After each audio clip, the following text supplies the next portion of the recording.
I don't want to sort of get ahead of the DEI stuff, but is also, there's, a lot of times I think, people in the underwriting process have not necessarily focused on side D.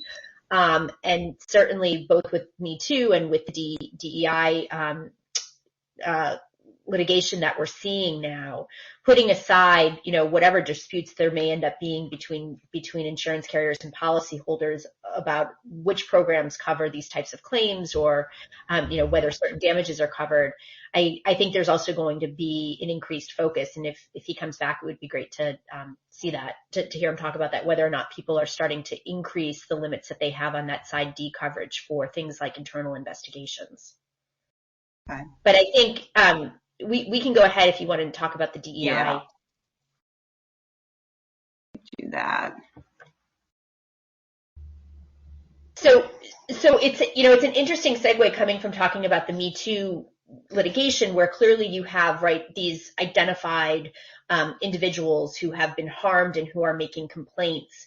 And then you get to what we're seeing now against some of these public companies like Oracle and Cisco, Micron, Facebook, where the allegations aren't in terms of a particular person being sexually harassed or a particular individual being discriminated against in getting a promotion or getting a position on the board.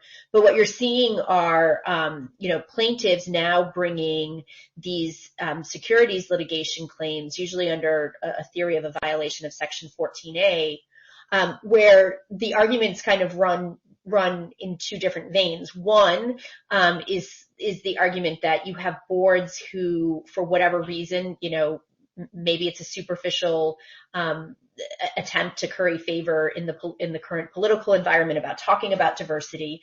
They talk about this commitment to having the higher echelons of their company diversified, and you have other companies who are truly committed to trying to make those inroads, and they talk about having benchmarks, right, that they want to try to meet. And then ultimately, for one reason or another, the company's diversity profile doesn't actually change significantly over time. And so what we're seeing now is that there are plaintiffs, law firms out there who are trying to use class action litigation as a vehicle to both put pressure on these companies to live up to whatever particular, statements or promises that they've made about diversifying, and trying to effectuate change through these lawsuits. And so, it's really new terrain right now. It's new legal terrain, I think, both for the plaintiffs bar as well as for, the companies who are sued in terms of looking at what potential coverage, they may have.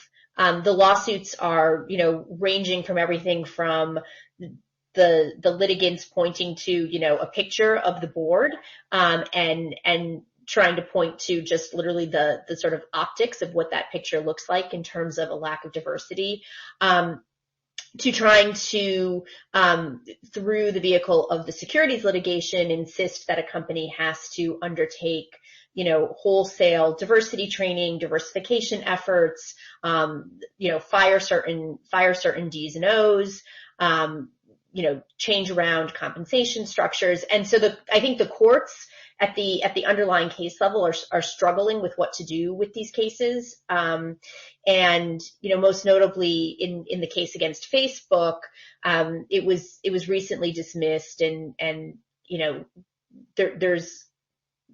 they have the ability to refile with, some specific guidance from the court in terms of what they need to do to tighten up that lawsuit.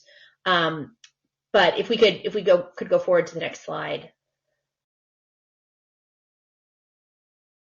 I think where the real change is going to come is not so much from these current lawsuits that are winding their way through the courts, and as they sort of go through, the ups and downs of motion practice and trying to adequately plead complaints. But there is this effort ongoing in many states, and also by NASDAQ, to actually try to codify certain benchmarks that have to be hit by companies who are located in those states. So, California has, since I think 2018 now, they